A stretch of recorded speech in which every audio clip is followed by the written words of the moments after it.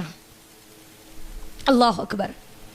یعنی پچھلی امتوں کو تو دیکھ, پلٹ, تیرے سے پہلے جتنے لوگ ہیں نا ان میں کچھ لوگ ہیں جن پر میرا انعام ہوا. اللہ رب العالمین کہتا ہے اچھا انعام کس پر ہوا؟ اللہ رب العالمین قرآن مجید میں کہتا ہے وَمَن يُطِعِ اللَّهَ وَالرَّسُولَ أَنْعَمَ اللَّهُ مِنَ النَّبِيِّينَ وَالصِّدِّقِينَ وَالشُّهَدَاءِ وَالصَّالِحِينَ. اب یہ 4 لوگ ہیں, یہ 4 کیٹیگریز ہے, 4 گروپس ہیں یہ لوگوں کے. پہلے تو نبیین, نبیوں کے راستے پر. مجھے اور آپ کو کون سے نبی دیے گئے؟ محمد رسول اللہ صلی اللہ علیہ وسلم. سیدھا راستہ چاہیے, پلٹ نبی صلی اللہ علیہ وسلم کی طرف. والصدیقین, سچے لوگ, ابو بکر صدیق, صحابہ. صالحین, پورے کے پورے نیک وکار لوگ جو اللہ کے نبی صلی اللہ علیہ وسلم کے راستے پر تھے. والصدیقین والشہداء والصالحین, شہداء جتنے شہید ہوئے, عمر بن خطاب ہے, حمزہ رضی اللہ تعالیٰ عنہ ہے, خدیجہ رضی اللہ تعالیٰ عنہ ہے, ٹھیک ہے, سمیہ رضی اللہ تعالیٰ عنہ ہے. صالحین, شہداء, یعنی یہاں پر صحابہ میرے اور آپ کے لیے, میرے اور آپ کا جو صحیح منہج ہوگا. آج ہم جماعتوں میں, اتنے مسلکوں میں اتنے ڈیوائیڈ ہو گئے کہ صحیح قرآن کو سمجھنا ہمارے لیے مشکل ہو گیا. سورۃ الفاتحہ سمجھ لیجئے, صحیح راستہ آپ کو خود بخود مل جائے گا.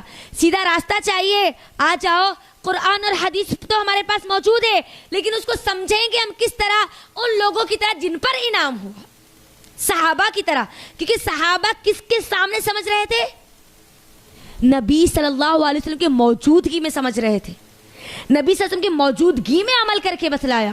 تو اب ہر عمل کی گواہی ہم کہاں سے لیں گے؟ دلیل قرآن اور حدیث, اور اس پر صحابہ کی گواہی.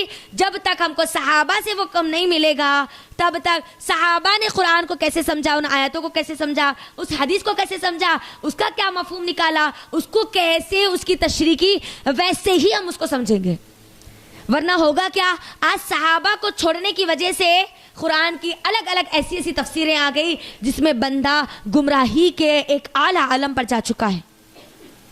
تو ہمارا جو صحیح طریقہ ہوگا وہ کیا ہوگا؟ بولیے. قرآن اور حدیث کو سمجھیں گے ہم کیسے؟ جیسے صحابہ نے سمجھا اور ہم کو سمجھایا. یہ میں اپنے کئی بیانات میں جب بھی میں منہج کی بات آتی ہے, صحیح طریقے کی بات آتی ہے, یاد رکھنا کوئی جماعت سے ہماری کوئی دشمنی نہیں, کوئی مسلک سے ہماری کوئی ایسی ذاتی کوئی دشمنی نہیں ہے, کسی سے ہم کو دشمنی کرنا بھی نہیں ہے. اللہ نے واضح کتاب, واضح قرآن اور حدیث ہمارے درمیان لا کے رکھ دی ہے. ہم کو اللہ نے دماغ دیا ہے, ہم کو چاہیے کہ ہم اپنے دماغوں کا اس میں استعمال کریں. ان پر اور ان پر انگلی اٹھانے سے پہلے ہم اپنی طرف سب سے پہلے اپنا خود کا جائزہ لے لیں. میں کون ہوں, کہاں ہوں, کیا میں نے خود تحقیق کی, کیا مجھے صحیح راستہ ملا؟ کیونکہ صراط مستقیم تو ہر ایک کو چاہیے. جنت میں ہر کوئی جانا چاہتا ہے, ہر کسی کو جنت چاہیے. وہ جنت میں جانے کے لیے آپ کو یہاں پر بتا دیا گیا, اللہ رب العالمین جانتا تھا کہ بندہ گمراہ ہوگا, ادھر ادھر جائے گا, لہٰذا اللہ نے اس کو بتا دیا تجھے سیدھے راستے پہ چلنا ہے, تجھے اسلام پہ عمل کرنا ہے, آ جا ان لوگوں کے راستے پر جن پر اللہ نے انعام کیا. تمام صحابہ, تمام انبیاء, ٹھیک ہے. اس کے بعد آخری آیت کیا ہے؟ غیر المغضوب علیہم ولا الضالین. یعنی اللہ رب العالمین نے یہاں پر میری اتنی رہنمائی کی, اللہ کی محبت کا اندازہ لگائیے, اللہ کتنی محبت کرتا ہے مجھ سے, آپ سے. اللہ اکبر. اللہ ہم کو سب سے زیادہ اللہ سے محبت کرنے والے بنا دے, آمین. اللہ نے مجھے اور آپ کو صرف یہ نہیں بتایا کہ یہ راستے پہ چلنا ہے, راستے پہ چلنا ہے تو ان کو دیکھ کر چل, اور اگر تو راستے سے بھٹک بھی سکتا ہے تو ان لوگوں کی وجہ سے بھٹک سکتا ہے, لہٰذا ذرا چوکنا رہنا. اللہ چاہتا ہے کہ کچھ بھی ہو جاؤ تم سیدھے راستے پہ رہنا. انہوں بھٹکا ہے نا تو انہوں بھی معلوم رہنا آپ لوگوں کو. غیر المغضوب علیہم, اللہ ان لوگوں کے راستے پر مت چلا جن پر تیرا غضب ہوا اور جو گمراہ ہوئے. غضب کن پر ہوا؟ یہودیوں پر. اور گمراہ کون ہوئے؟ نصارہ. یہود کس کو بولا جاتا ہے جی؟ یہودی کون ہے بولیے؟ کس کی قوم کو یہودی بولا گیا؟ زور سے. موسیٰ، عیسیٰ علیہ السلام. بنی اسرائیل. اب صرف بقرہ ہم پڑھنے والے انشاءاللہ. پوری ڈیٹیل آنے والی ہے یہود اور نصارہ کے بارے میں انشاءاللہ. یہود کون ہے؟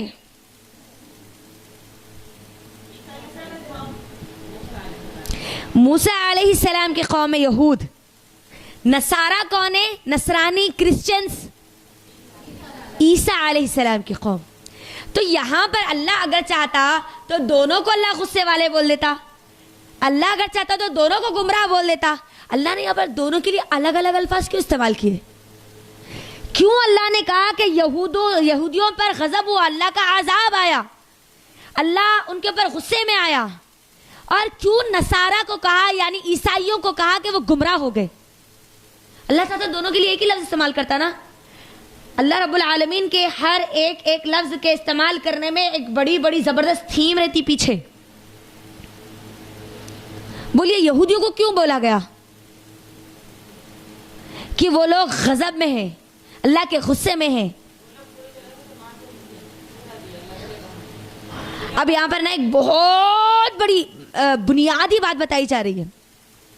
احسن البیان کی تفسیر اگر آپ اس کا مطالعہ کریں گے نا تو اس میں مفسر نے بہت اچھے انداز میں، اسی لیے میں بار بار آپ کو کہتی ہوں کہ جب بھی اگر آپ تفسیر شروع کرنا چاہتی ہے، اگر آپ بگنر سے بگنم میں ہیں تو آپ کیا کریں، احسن البیان کی تفسیر اپنے ہاتھ میں لے لے.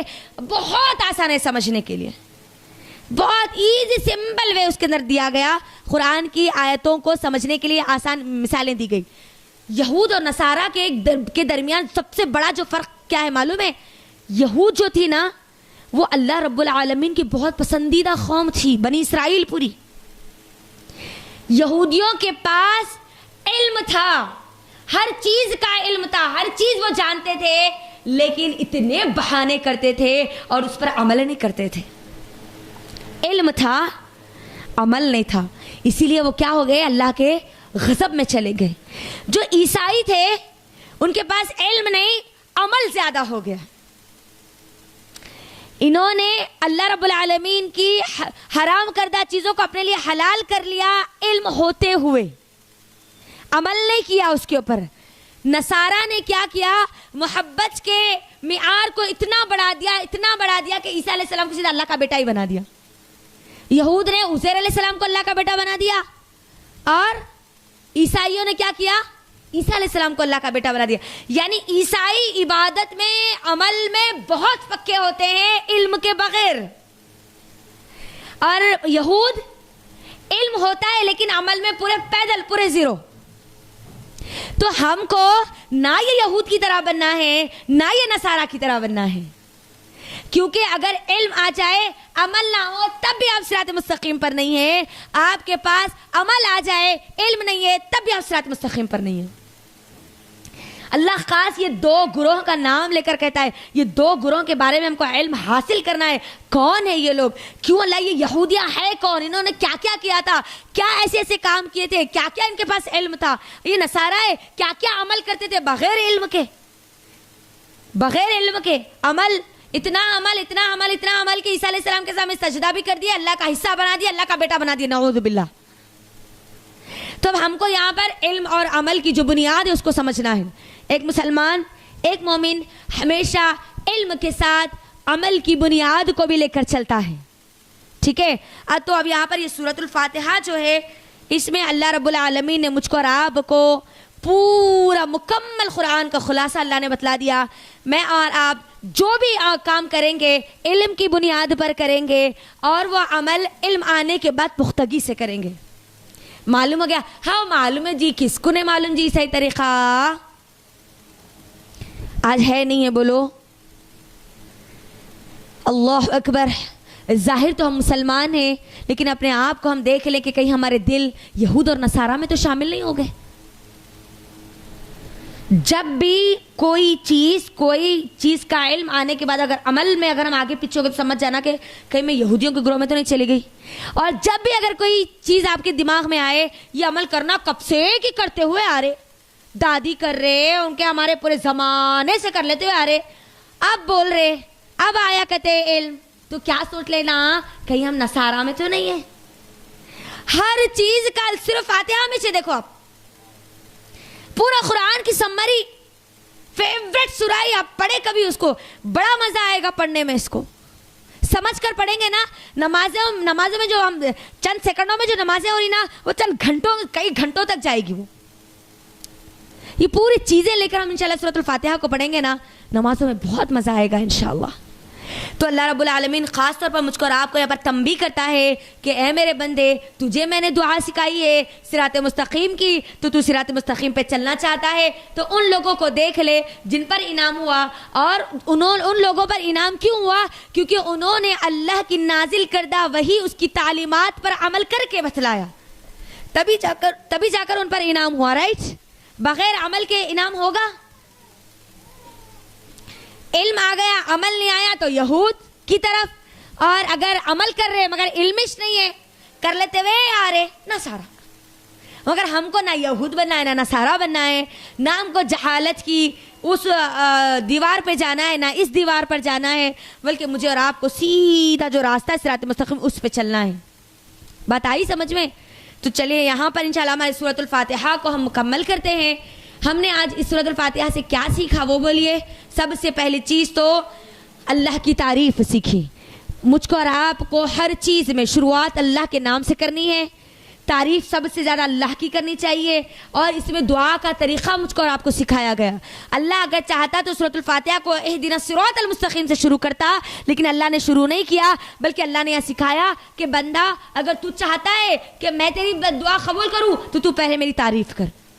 تو جب بھی ہم دعا کرتے ہیں نا دو ہاتھوں اٹھا کے اللہ تو مجھے دیرش نہیں, کب سے کی مانگ رہی, سالوں سے مانگ رہی, سنتاش نہیں. پہلے ہم کو چاہیے کہ دعا کا طریقہ کیا ہے. ایک صحابی مسجد نبوی میں اللہ کے نبی صلی اللہ علیہ وسلم بیٹھے ہوئے تھے, دوڑتے ہوئے آئے, نماز پڑھی جلدی, دونوں ہاتھ اٹھا کر مانگنے لگے. اللہ کے نبی نے کہا کہ اے آدمی, اے شخص رک جا, پہلے جب تو اللہ سے دعا کر, اگر تجھے کرنا ہے تو اللہ کی تعریف بیان کر. محمد صلی اللہ علیہ وسلم درود بھیج, یعنی درود ابراہیم پڑھ, اور اس کے بعد تجھے جو مانگنا ہے تو اللہ سے وہ مانگ. اب یہاں پر دیکھو, ہم جب بھی دعا کریں گے نا دونوں ہاتھوں کو اللہ کے لیے خاص طور پر, یہ سورۃ الفاتحہ کو دعا بھی بولا گیا, ٹھیک ہے, بہترین دعا ہے یہ کیونکہ اس کے اندر دعا سکھائی گئی, دعا کا طریقہ سکھایا گیا. جب بھی ہم دعا مانگے خاص طور پر افطاری کے وقت خاص طور پر پوری امت کے لیے دعائیں کیجیے. جتنے مسلمان ہمارے دنیا کے جس کونے میں پریشان ہیں ان کے لیے دعائیں کیجیے کہ اللہ میں تو جانتی نہیں ہوں, نہ ان کا نام جانتی ہوں, وہ کہاں رہتے نہیں جانتی ہوں, لیکن ہاں اللہ ان کے حق میں وہ ایمان والے ہونے کی وجہ سے ان سے دعا کرتی ہوں. اللہ ان کے لیے دعا کرتی ہوں اللہ کہ تو ان کی مشکلیں, ان کی پریشانی جو صرف تو جانتا ہے تو دور کر دے. اپنے لیے بھی, اپنے اولاد کے لیے بھی, اپنے پورے کی پوری امت کے لیے اللہ سے دعائیں کیجیے. کیونکہ امت مسلمہ کی خواتین جو ہوتی ہے نا, عورتیں, مومنہ عورتیں, وہ صرف اپنی اولاد کا درد دل میں نہیں رکھتی بلکہ پوری امت کا درد رکھتی ہے. پوری امت کا درد. میری اولاد غلط راستے پر اگر جا رہی ہے تو صرف میری نہیں ہے, یہ پوری امت کی اولاد ہے, یعنی پوری امت میں جتنی اولاد ہے وہ پوری غلط راستے پہ جا رہی ہے. وہ درد و تکلیف ہونا چاہیے. نبی صلی اللہ علیہ وسلم کی تکلیف کیسی تھی؟ اگر کسی کو دیکھتے کوئی عمل کرتے ہوئے تو اللہ سے دعائیں کرتے, تڑپ جاتے, اللہ یہ قوم کے کیا کیسے لوگ ہیں, اللہ ان میں سے کوئی ایک جنت کی طرف آ جائے, کسی ایک جان کو جہنم سے آزاد کر دو. ہمیشہ لگے رہتے پیچھے. وہ یہودی لڑکے کا واقعہ ہم نے کئی بار سنا نا, اللہ کے نبی صلی اللہ علیہ وسلم کے پاس آیا کرتا تھا, اللہ کے نبی صلی اللہ علیہ وسلم کی خدمت میں رہا کرتا تھا. جب اب وہ لڑکا بیمار ہوا, آخری وقت تھا, اللہ کے نبی اس سے ملنے کے لیے گئے, اور جب گئے اس سے کہا کہ بیٹا کہہ دو لا الہ الا اللہ, تم کامیاب ہو جاؤ گے. وہ بچہ نے کیا کہا, اپنے باپ کی طرف دیکھا, باپ نے کہا کہ بیٹے کہہ دو, جب یہ کہہ رہے تو کہہ دو. وہ بچے نے کہہ دیا لا الہ الا اللہ. نبی صلی اللہ علیہ وسلم اس سے مل کر بس باہر ہی آئے, ایک قدم ہی انہوں نے باہر رکھا, اور وہ بچے کی روح جو ہے, ایک چیخ کی آواز آئی, وہ بچے کی روح پرواز ہو گئی. تو اللہ کے نبی نے کیا کہا, الحمدللہ آج اللہ کی توفیق سے ایک جان جہنم کی آگ سے آزاد ہو گئی.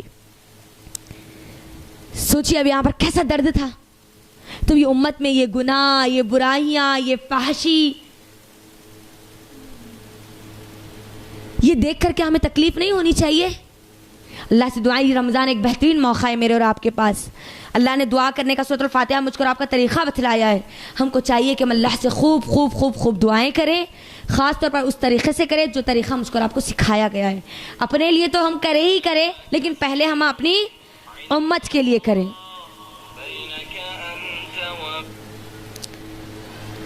تو یہیں پر انشاءاللہ ہم سورۃ الفاتحہ کی تفسیر کو مکمل کریں گے. کل انشاءاللہ سورۃ البقرہ انشاءاللہ شروع ہوگا انشاءاللہ. اللہ رب العالمین ہم سب کو صحت اور سلامتی عطا کر دے، آمین. ہمارے وقت میں برکت دے دے. آپ کا یہاں پر بیٹھنا، ہمارا یہاں پر بیٹھنا قبول کر لے، آمین. ہر چیز اللہ کی رضا کے لیے کرنے والے بنا دے. اس رمضان میں اے اللہ ان سب لوگوں کو اے اللہ تو سیدھے راستے پر لا لے اللہ، جو گمراہی کے راستوں پر چل چکے اللہ ان کو ہدایت کے راستے پر لا لے. اللہ تو ہم کو ہمیشہ ہدایت کے راستے پر گامزن رکھنا، ہدایت کے راستے پر ہمیشہ چلتے ہوئے رکھنا، آمین. وآخر الدعوانا ان الحمد للہ رب العالمین. السلام علیکم ورحمۃ اللہ وبرکاتہ.